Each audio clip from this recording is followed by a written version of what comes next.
Wrestling, Ric Flair, and here is the World Heavyweight Champion. You know, girls, why don't you give it to him one more time? Woo! That's who's standing here today. The World Heavyweight Champion. Only one.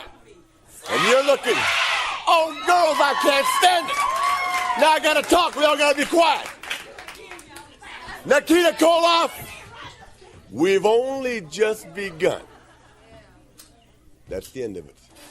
Dusty Rhodes, don't ever make the mistake of sticking your nose in my business. If I'm down and out, I'll get up and take care of myself. So Dusty Rhodes, remember, when you walk out here, woo, talking Ric Flair, don't think you can walk in that ring and give me a hand or try to help me out and ease the tension in our relationship. Philadelphia, woo, I'm going to tear you down. Pensacola, Florida, when I get to town, we're going to treat all you women, woo, the way women ought to be treated. Because the NWA and some real men are going to take that Civic Center apart, and then we all going to be over at Rodeo, woo, driving the women wild. Miami Beach, get ready. Woo, we on tour, and we're doing it better than anybody else alive. Now, Buddy Landell, it's so hard for me to sit back here in this studio looking at a guy out here hollering my name when last year I spent more money on spilt liquor in bars from one side of this world to the other than you made. You're talking to the Rolex wearing, diamond ring wearing, kiss stealing, woo, wheeling dealing, limousine riding, jet flying, son of a gun, and I'm having a hard time holding these alligators down. Woo! There's only one. Jim Crockett, when you brought me here 10 years ago, you knew that I was going to be the biggest star of them all. It cost a lot of money to bring the real world champion on location. Because you see, when you got the Andersons, you know, we're family. Only an Arnie and Ricky. We do it better than everybody else. Don't wrap me up. The National Tag Team Champions, the World Tag Team Champions, Ric Flair, the World Champion, Dusty Rhodes, the World TV Champion, the National Wrestling Alliance. Well, we're just better than anybody else alive. One question. Girls all around the world keep asking me the same question. They all want to know. They all want to know. And my cousin Arnie's the one that put this across. They all want to know, whoo, what's causing all this. You know what it is? Intensified beef products. You're talking about all man, Ric Flair. Woo! Woo! The World Heavyweight Champion. Woo! All right! Woo! One more time, girls. Rick! Woo! Oh, man, I'm on fire today. Nature Boy Ric Flair. We had, say what? A whole lot of superstars on this stage here tonight. But I want y'all to know one thing. This is my house. And when I say who's word attack skills and vocabulary too. Cover hits in this edition is all brand new. You're through. I'm interplanetary and like Doctor Who. So who? Fuck your beef, no relief. I step on stage, girls scream like I'm Keith. Yo, everybody who was here last night, I'm sorry. I got tired. I fell asleep. I couldn't really finish the show. Which kind of turned into something today because some news dropped in the wrestling world that I would have missed and I wouldn't have been able to record. Ring Time Pro Wrestling is at it again. We are live on Spreaker Radio. So tune in, jump in the chat room. I haven't got it quite set up where y'all can call in yet, but that's like the next thing that we'll have going, where y'all can call in and ask me questions and stuff like that. Keisha's not with me tonight. She's working. So I'm going at this solo, which on a day like today is actually kind of good. Because this show is going to take a little bit of a different tone early on. We're going to get to everything that we was going to get to. We're going to talk about WWE BattleGround. We're going to talk about New Japan G1. We're going to hit the news. We're going to talk about Tough Enough. But today, the wrestler world got rocked a little bit. So I get up this morning, and I see people trying to find out what's the deal with Hulk Hogan and the WWE. Apparently, WWE has scrubbed him off the website. I mean, they totally disacknowledged any notice of his existence. Like, he has what we call the Benoit treatment now. If you know, about 8 years ago, the Benoit tragedy happened, and pretty much WWE went total like, hey, we don't know that guy ever hit. Benoit who? Well, apparently Hogan got the same treatment, and we didn't know why. People would speculate that was due to some racist things that may have been said. So the only thing a lot of people had really just tied to was the interview he did with DJ Who Kid for Sirius XM a few years ago. But apparently that wasn't it. Due to the lawsuit he's going through with Gawker over the sex tape with him and Bubba the Love Sponge's wife, there's some things that came out in that deposition and finding out what was on that tape. And apparently one of the things that's on there is him expressing his candid views about African Americans. And it's rough. Generally, when things like this come out, I'm more of the side of let's wait and see. And that's how I was this morning. And a lot of people I talked to and people who hit me up, and a lot of people hit me on Twitter, people hit me in the DMs, people hit me on Facebook. It's a thing. You know what I mean? When something breaks in the wrestling business, it's a thing. And everybody who's connected and had their feet to the ground, you know, people want answers. Well, this is special when you're also black. And it's about black people. Every black wrestler in wrestling had to put out a press release today. So, you know, it's kind of a thing. Generally, I don't expect much of these things. And I say, he probably said something that was a little off color. I didn't, to think why the WWE would distance themselves so far from Hogan should have been a red flag, but I still kind of was like, maybe he just said something crazy and it was off base and it was messed up, but it's something you could come back from. If you told me to give you the worst case scenario, I couldn't have came up with this. Hogan's a full-on racist. Like, there's no way to sugarcoat it, to go about it. The guy whose T-shirt I bought with so much pride a few months ago and was so happy to have a Hulkamania T-shirt, can't stand me. And pretty much thinks I'm just another nigga, apparently. And this comes from, there's several different news sources, several articles. They took some transcripts. They haven't released actual hard audio. They got transcripts, but the transcripts have been verified by like 5 independent sources that this is what was actually said. And it's rough. A few outlets have reported that he said some disparaging things about The Rock, calling Rock a Sambo and calling him a nigger. That context of that audio has not came out yet, but there's more to drop.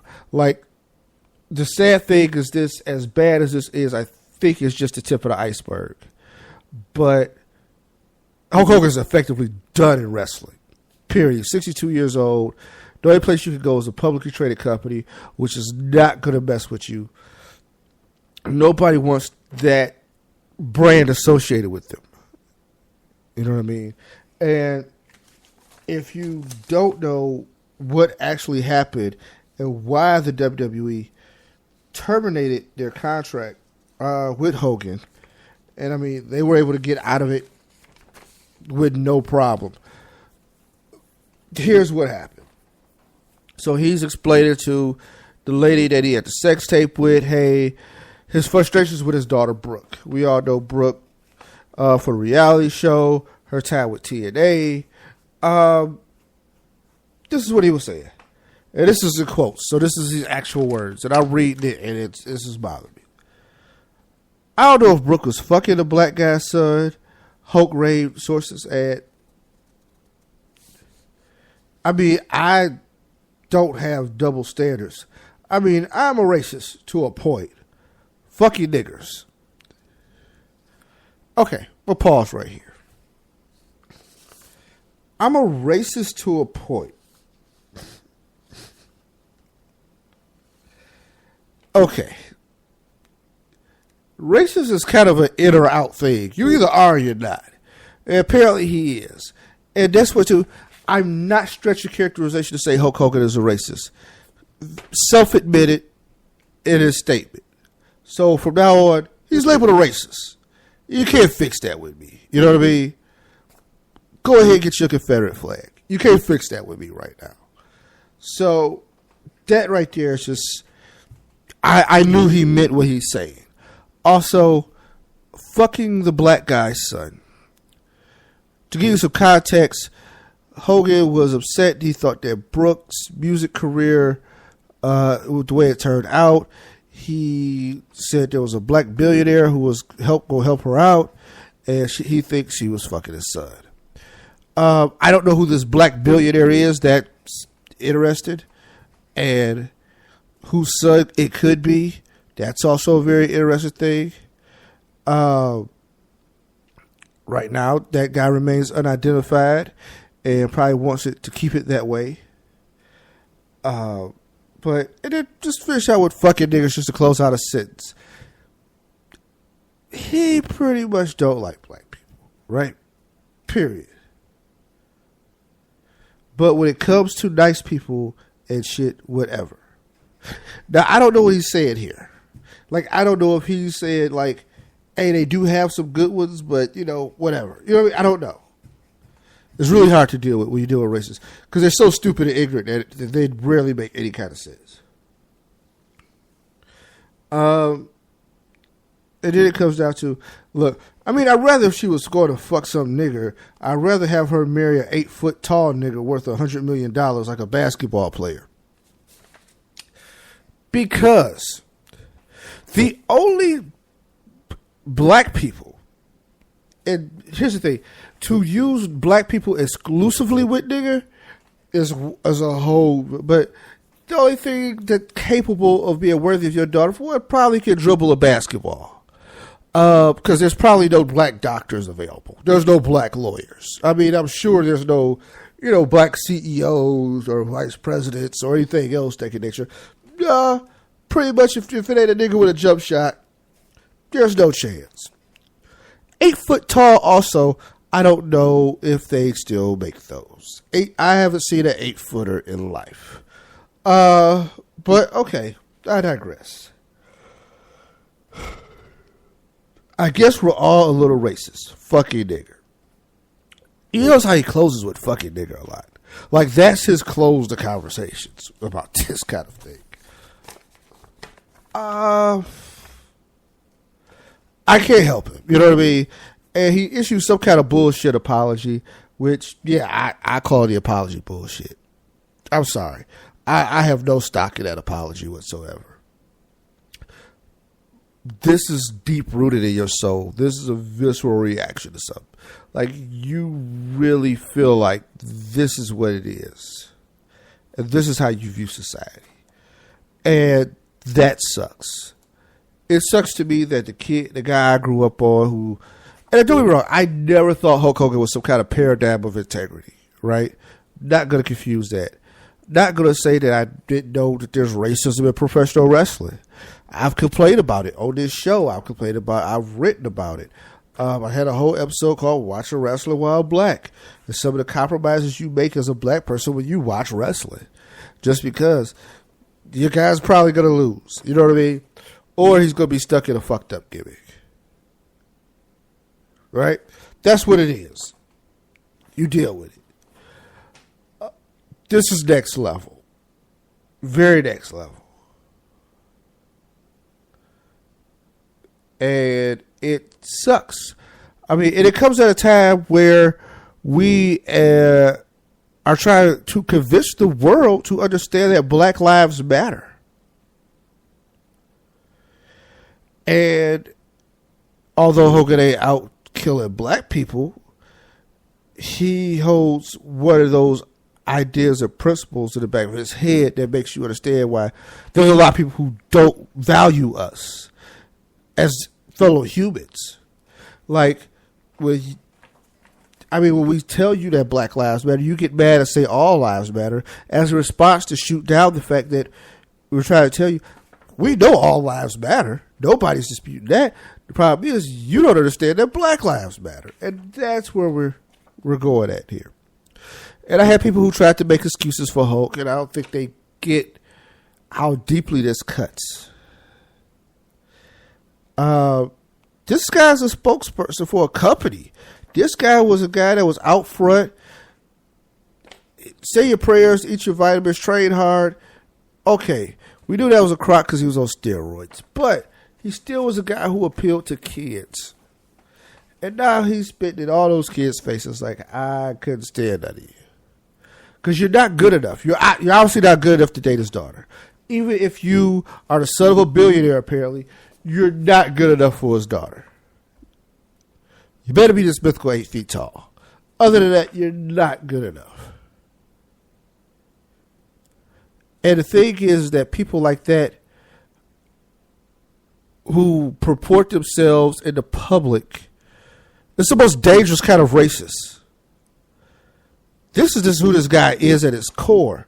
But he goes out in public and he's not. So just how he sat at the WWE and had influence and maybe even told Vince not to push somebody, or maybe said not to do this or not to do that because of the person's color's kid. You know, that's the kind of thing you got to deal with. Now, the hiring manager, when you go to apply for a job, can have the same thing. Because the thing is now, they're hiding it. But when it's time to make that decision, that's where it is. And it hurts to see. So hurts to see. I don't even know how I've been coping with this. To be honest with you, I thought there was a point where I was going to come in today and sit down and record this show and have a ton of jokes for you. Really did. Like, I thought that I was going to sit down and I was going to be the funny man. That's what I thought. Because I thought there was a lot of joke potential here. And I couldn't do it. It just hurts. And it's painful. It's a personal thing. Like, it's just so, like, wow. This is what you did. This is who you are. Total fraud. Total fraud. And it's just so crazy. I didn't know what to do with it. So that's it. I think because I don't want to go on and babble. And we got other stuff to talk about, right? We're 18 minutes in. I wrote up a little thing on RingTimeProWrestling.com. It's probably the most recent article. Go there, check it out. Just how I feel, and basically breaks down the facts, and it has the quotes, the excerpts. So it's all there. So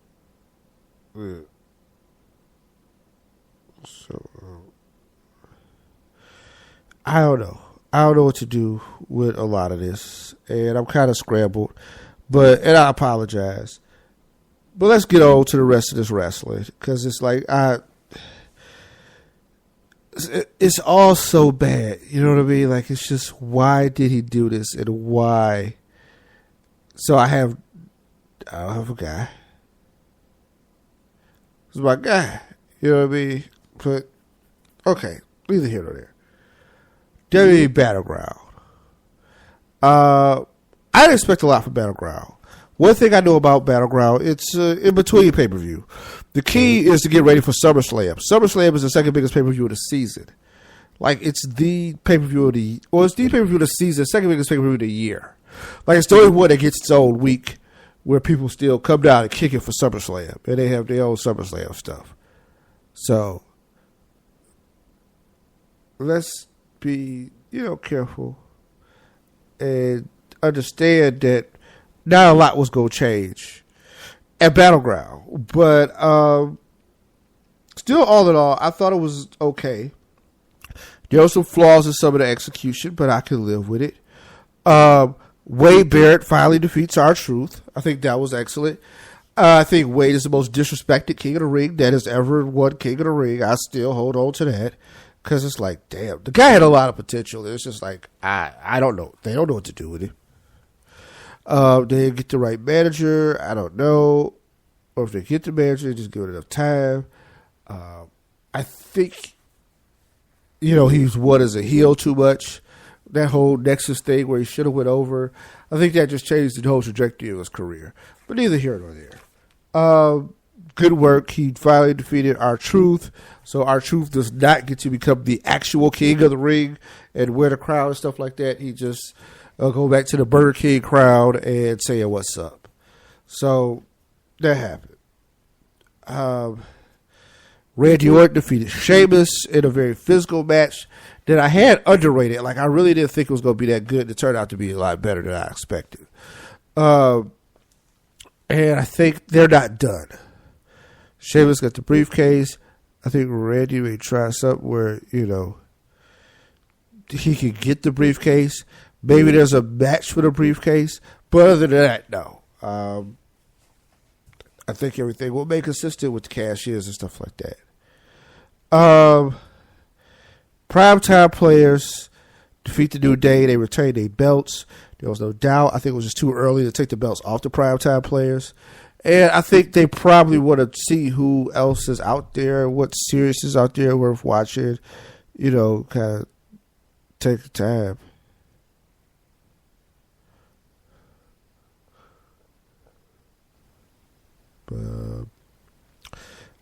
This guy, excuse me, while I'm just kind of sitting here at a loss for words. Bray Wyatt defeats Roman Reigns. Luke Harper attacks Roman Reigns towards the end of the match, and it looks like we got a Wyatt family back. I think that's interesting. I think Bray Wyatt was sputtering on his own at best, so it's good to see somebody with him who's familiar. And I think once they get Rowan back, they can run with the hardware thing and just be dominant. So high hopes when that comes all back. But yeah, Roman, it was good he took the L. And it's going to be interesting how all very different personalities to see how they function. But good job with the match. Good job, Bray. Good job with Luke. And let's just hope, it goes to Rowan and stays there. And that's what we got. Triple threat match with the ladies. Didn't expect that. Charlotte defeated Brie Bella and Sasha Banks in the Divas triple threat. Nikki was originally supposed to jump in that match, but she backed out and let her sister take the beat down. I thought it was an excellent match. Very well worked. They had time, which is very rare in a women's match or any pay-per-view, but they had time to work, and they put in the work. My star of that match is Sasha Banks. Charlotte wins the match, but my star of the match is Sasha Banks. Like, I thought Sasha Banks stole the show. I thought she was everywhere she could be, and anywhere, and touched everything. And it was really a lot about her really keeping the pace of that match going and keeping people engaged. But Charlotte won, and hey man, you can't doubt genetics either. So that's what's going on with that. Then John Cena, champion, defeats Kevin Owens, retains the United States champion. Strong match. I thought it was entertaining. I really wish Owens would have went over. I think the future is in Owens. And I think it's very bright. But, things happen. People make decisions. I don't know what this is the second part of Owens' career. This is where, honestly, we'll find out what he's made of and what the office really has intended for him. Because the launch of a career is usually mile high, right? But it's that coming off and trying to figure out where you land and how it's all going to work out. But I think that we'll see if he can make, like I said, make that transition. Rusev is going through it now.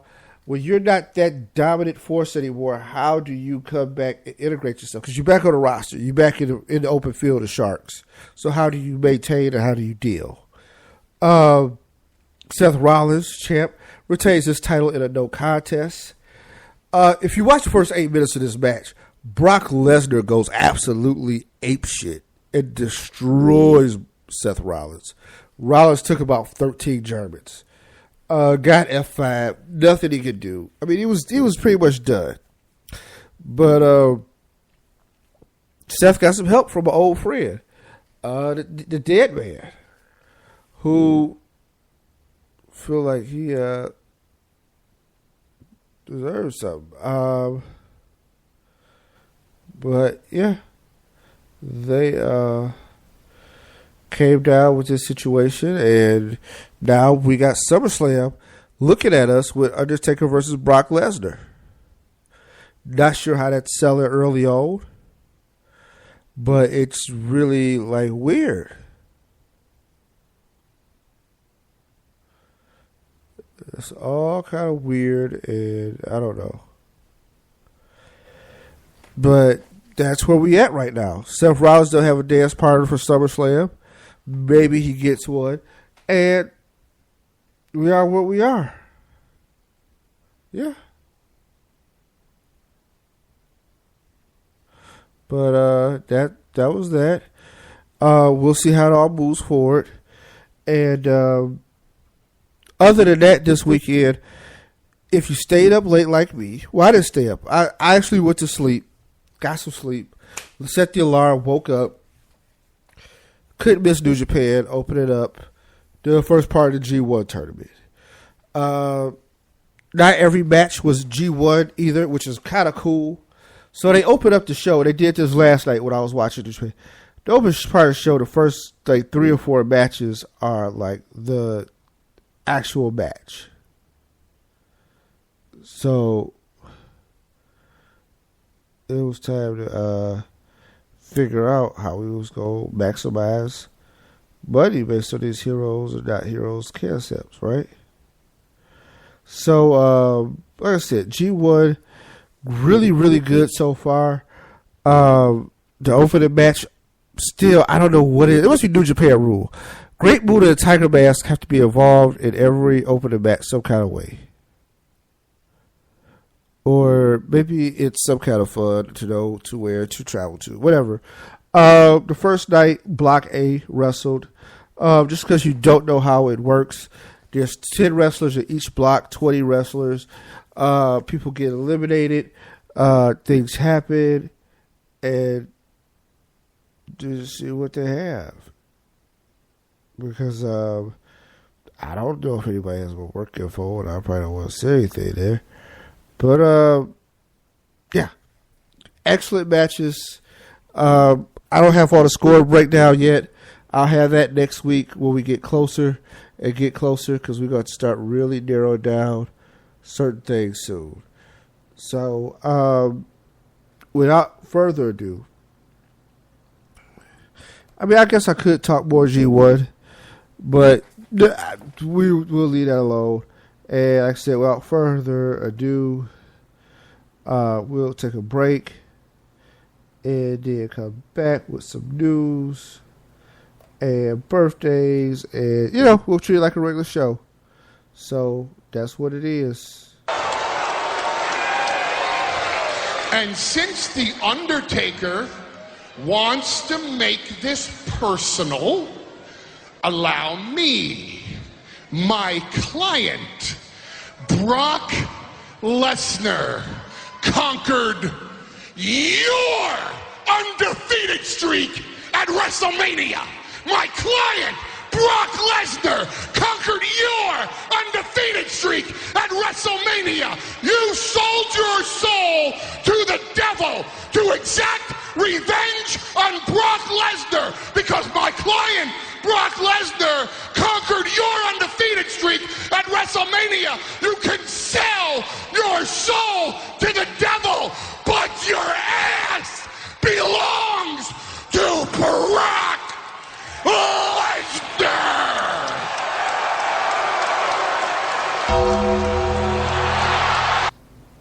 That Heyman be preaching, man.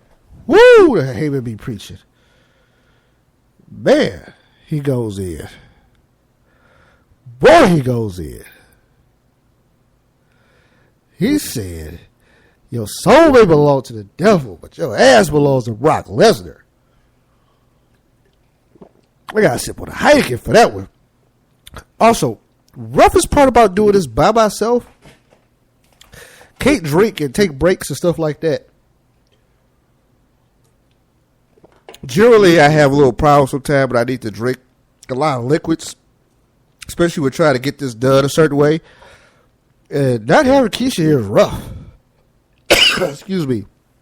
Also, being live, can't really try to master all the controls to do the edits and stuff like that quick enough to beat some of that stuff out. So if you hear me cough or hear me sneeze and stuff like that, nothing personal, don't mean to get it in your ear. Just kind of rough with it. Anyway, let's move on, right?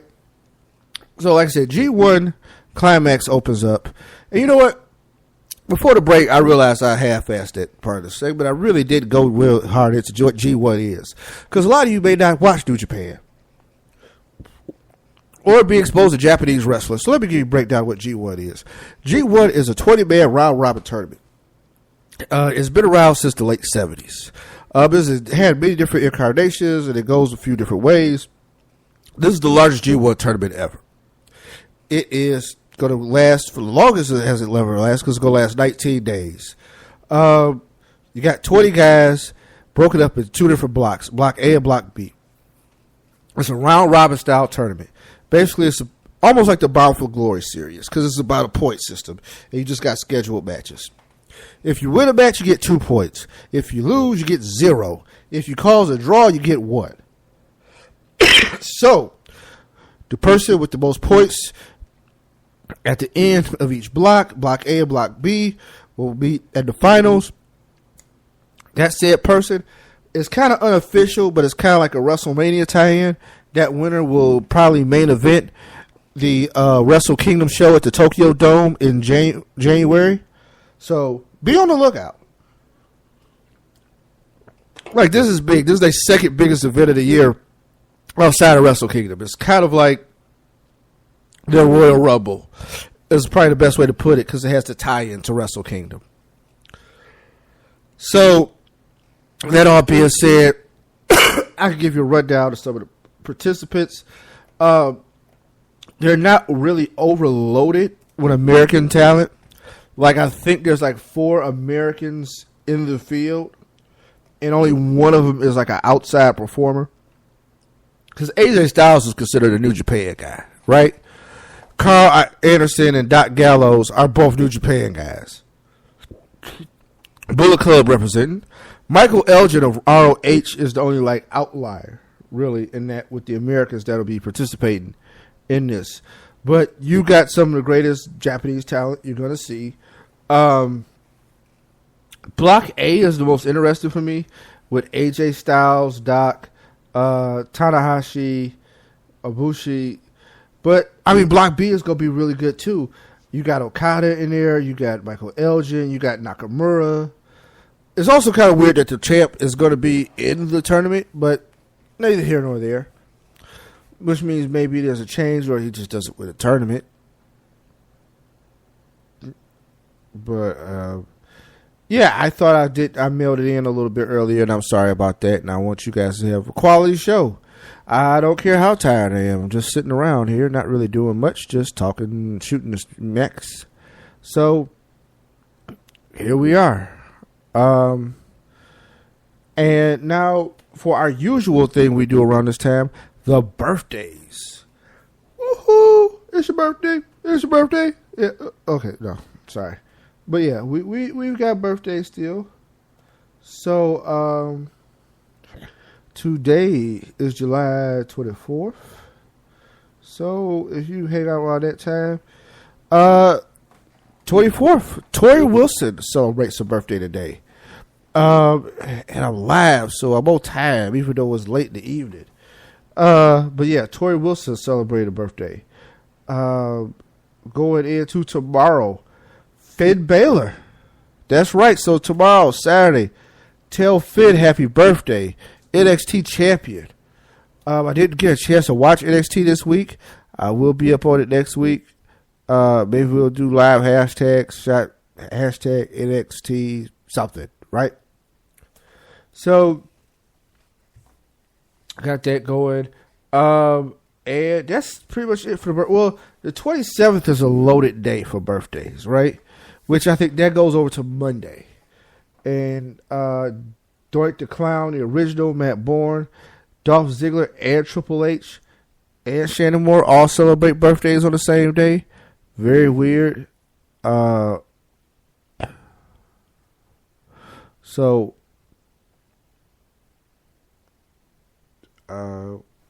yeah. So, let's go into the news, because I like the news. MVP gets his release from TNA. So, more bad news for TNA, as more talent is bailing ship. And I know MVP was in a situation where he was getting screwed because of one guy, I guess, thought he was a free agent. He wasn't. And we had him in the fold. So that could be, plays could be made to get people ready for certain things. And he wasn't available. So it's kind of what we have here. Just don't have the lights out defense to go with it. But, neither here nor there. But I can take it. But yeah, MVP is done with TNA. I think he's taking independent booking. So if you have that up under your belt, run it out. See what it costs. So, let's see how all that could work out. But also, New Japan announced a major international expansion. And I think we've seen that this year. I think the ASX deal where they showed the reruns, I think having New Japan World where it's accessible to everybody, they just need to make it an app, get it in this Chrome so I can put it in my Chromecast and it really will work. But that's fine. When they plan a big U.S. expansion, they want to work with, not just a worldwide expansion. And they're going to be working with CMLL out of Mexico. They want to work with us. They want to work with, when I say us, I guess I mean the Chiefs. They want to mess with the Rams. And they want to try to get somebody into Los Angeles in 44. The people don't really want to split that money up. No, you get $225 million. I don't know how much money you got. You ain't trying to split that up. But, things happen.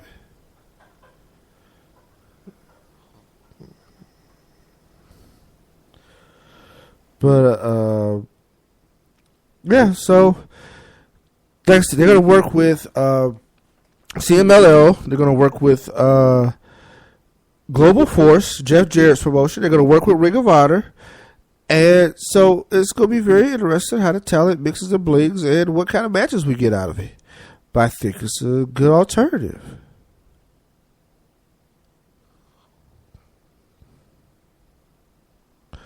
But this is kind of funny thing too. Like with these moments of awkward silence, I generally don't know what to do with them. But I don't have a partner broadcasting with me, so it's just kind of like, we'll just see what we have to work with here. Virgil wants $1 million. Bullshit you not. Virgil that used to roll with the $1 Million Man wants $1 million. He thinks he deserves to be a millionaire, and he has a GoFundMe, hoping people will send him money in his quest to become a millionaire. Craziest thing I've ever seen in life. I I think you better watch it before you get ran over by a moose up in Saskatchewan. But, to each his own. We'll see how that works out. But, I'm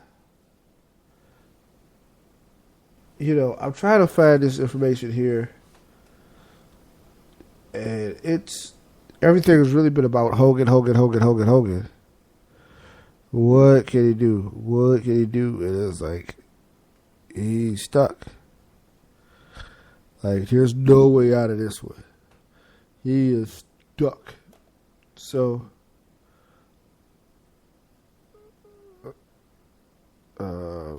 yeah.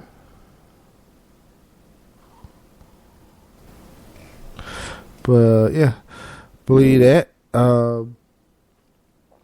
I will go ahead and tell you other news and notes that are taking place in the wrestling world and in and around. And everything has really been dominated by this Hogan story.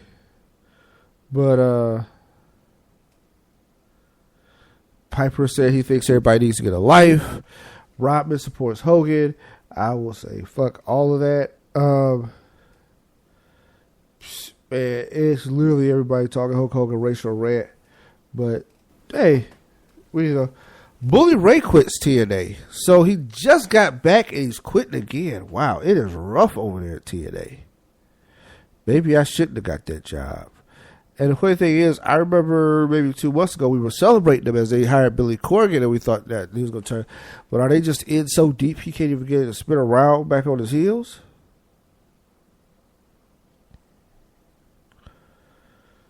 So that's, what's going on out there in the news. So Raw was Monday. And let's go ahead and get towards the end of this, man, because obviously I'm fading again. And this don't live well to the live audience. But, I had to get my thoughts out on Hogan. So I'm glad y'all indulged me there and my stories on the pay-per-view. But, yeah, let's start with the enjoyment there. Undertaker comes out, opens up the show, explains himself. Basically, he was pissed. Basically, he was at home, and he was tired of people bragging about breaking his streak. So he back. He don't give a fuck about his brother, who the same dude that he going after broke his brother's ankle. Don't really matter. He just really mad at the guy with the suit. Think that should have been better. So, hey, that's one way to look at it. But, we'll see how it works. But the WWE has already made it official for the main event. Brock versus Randy Orton. So, I'm sorry, Brock versus Undertaker. I wish it was Brock versus Randy Orton. Brock versus Undertaker. Who will win? Who knows? Because I saw Taker looking young and spry last year. So it wasn't like the year before last where I saw him beat down and a little crippled. So I said crippled, I don't know, I'm being silly. Anyway, so that happened. And that was rough. Wherever you are away, it's rough. But back to it. So that was the climax to the opening segment. Then we get match. The ladies wrestle. Charlotte takes on Brie Bella in a 1-on-1 match. A first match of the evening. Primetime players suffer a loss, and that's due to the New Day getting involved in the sucker tight track shoots. Ambrose decides that he's going to help his buddy Roman, even the odds against the Odd family, which definitely is always a help. 2 is better than 1, and what I'm saying, 1 is better than none, but you got 2 people that can help you out. And I think that'll work. But we got it all together. Seth Rollins and Cena could be possible opponents at WrestleMania. And the only reason I say that is because they're looking to try to get as much box office as they can out of the world title. And I don't know if somebody really is as an immediate go-getter. But we'll see how that looks out. Guys, see how it all works out. All right, we get to see what's going on here. But end of the day, we still don't have an opponent for Seth Rollins at SummerSlam. I think we transitioned Owens away from Cena, and like Cesaro is going to be a part of the mix for him. One thing I thought was crazy on Monday, we had two totally separate Divas matches in two totally different segments. I thought that was beautiful, and I think the ladies are coming the wrong way. So for that, I think thank you. Get Kingpin charges for the cup. I don't know how people do these things, but hey, man, we'll see how it all works out. So Monday was interesting. Tuesday was even more interesting because it was tough enough, and I'm starting to really get hooked on this show.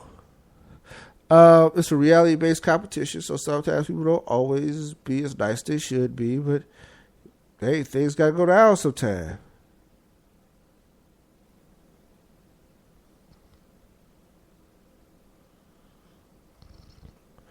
But, yeah, another level of awkward silence, not sure what's going on, but try to get you this tape faxed over with some instructions for things. But yeah, Tough Enough was pretty decent. I didn't expect Patrick to go home, but when he was in the bottom three, I kind of was like, he need to go home. Here's the thing. The beauty for Patrick is, one, he's 19, so he got all the time in the world. Two, the biggest success stories from Tough Enough are people who was just on the show but didn't win. So we'll see. Like, two people got Oscars, was just on the show. They didn't win, but they had Oscars. So that's how far it's come. And I think some people appreciate it, some people don't. But it is what it is. But we'll see how it all works out. With that all being said, man, I think I wasted enough of everybody's time. Appreciate everybody for listening and coming through. This show was about a little bit more than me just trying to knock out a live show. It was more about problems, man. Like, it's rough out here in these streets. And, some people are making it rougher. But with that being said, once you see the ball go up, man, try to get it. All right. With that, and we are out.